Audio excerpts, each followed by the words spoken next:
দেওবন্দ মাদ্রাসার অনেক বড় একজন মুহাদ্দিস, যার নাম হচ্ছে শিব্বির আহমদ ওসমানী দেওবন্দি।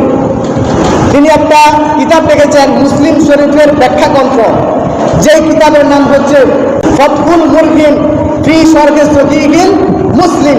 এই কিতাবটা তিনি লিখেছেন মুসলিম শরীফের ব্যাখ্যা। এই কিতাবের মধ্যে তিনি স্পষ্টভাবে মেরাজের ঘটনা উল্লেখ করতে গিয়ে তিনি বলেন, রাসূল পাক সাল্লাল্লাহু আলাইহি ওয়াসাল্লাম যখন খানায় কাবার হাতিম থেকে বাইতুল মুকাদ্দাসে গিয়েছে, কোথায়? বাইতুল মুকাদ্দাস, ফিলিস্তিন বাইতুল মুকাদ্দাসে। ওই যে মেরাজের রাতে গেছে, আপনারা সকলে জানেন।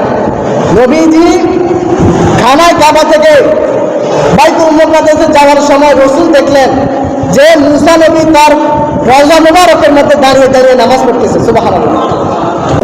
বাইতুল মুকাদ্দাসের মধ্যে গিয়ে রাসূল দেখলেন ওই জায়গার মধ্যে মুসা নবী। রাসূল পাক সাল্লাল্লাহু আলাইহি ওয়াসাল্লাম যখন আল্লাহ পাকের দিদারে ইলাহিতে যখন গেলেন, ষষ্ঠ আসমানের মধ্যে আবার দেখা হলো মুসা নবীর সাথে। একই সময় আল্লাহ পাক রব্বুল আলামিন কোরআনে বলেছেন, লাইলা, রাতের কিছু অংশের মধ্যে, এই কিছু সামান্য অংশের মধ্যে যদি মুসা নবী একই সময় যদি তিন জায়গার মধ্যে, কবরের মধ্যে, তারপরে বাইতুল মুকাদ্দাসের মধ্যে এবং ষষ্ঠ আসমানে মুসা নবী যদি একই সময়ের মধ্যে যদি তিন জায়গার মধ্যে যদি উপস্থিত হতে পারে, আমার নবী কামলিওয়ালা তো মুসা নবীর নবী, আল্লাহ জানে আল্লাহর নবী সাল্লাল্লাহু আলাইহি ওয়াসাল্লাম কত জায়গার মধ্যে একসাথে থাকতে পারে। জোরে বলুন সুবহানাল্লাহ।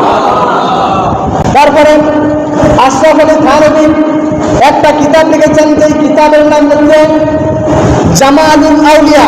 এই কিতাবের মধ্যে আব্দুল্লাহ হাদরামি নামক একজন বুজুর্গের কথা তিনি উল্লেখ করলেন, যে আব্দুল্লাহ হাদরামি তিনি একজন বড় আল্লাহর ওলি ছিলেন।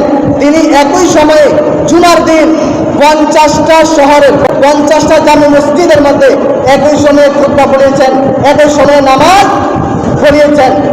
তো আশরাফ আলী থানভী বলেন, আব্দুল্লাহ হাদরামি তো একজন আল্লাহর ওলি, একজন বুজুর্গ ব্যক্তি।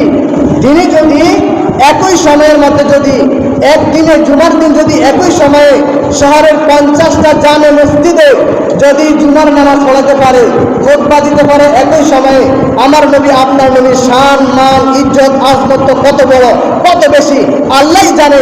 আল্লাহর নবী সাল্লাল্লাহু আলাইহি ওয়াসাল্লাম কত জায়গায় হাজির হতে পারে। জোরে বলি সুবহানাল্লাহ।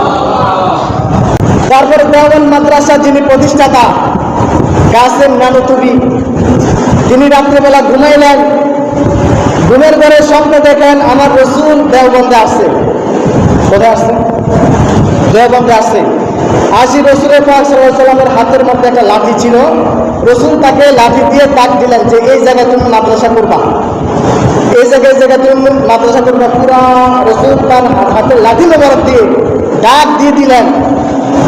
তিনি পরের দিন সকালবেলা ওই জায়গার মধ্যে গিয়ে তিনি দেখলেন, কিনে আমি স্বপ্নে দেখলাম যে রাসূল আসছে, রাসূল ডাক দিয়েছে, স্বপ্নে না দেখলাম, আমি বাস্তবে যাইয়া দেখি যে রাসূলও যে স্বপ্নের মধ্যে যে ডাক দিছে এই ডাকটা এখনো বিদ্যমান রয়েছে। জোরে বলি সুবহানাল্লাহ।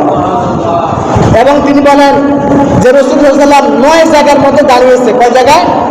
9 জায়গার মধ্যে দাঁড়িয়েছে। এই জন্য আমি আমার মাদ্রাসার মধ্যে 9টা দরজা দিয়েছি। তো দেখেন, রাসূল যদি মদিনা শরীফ থেকে যদি দেওবন্দ আসতে পারে, বাংলাদেশে আসতে পারে না? জোরে বলেন, আসতে পারে না? পারে না? পারে।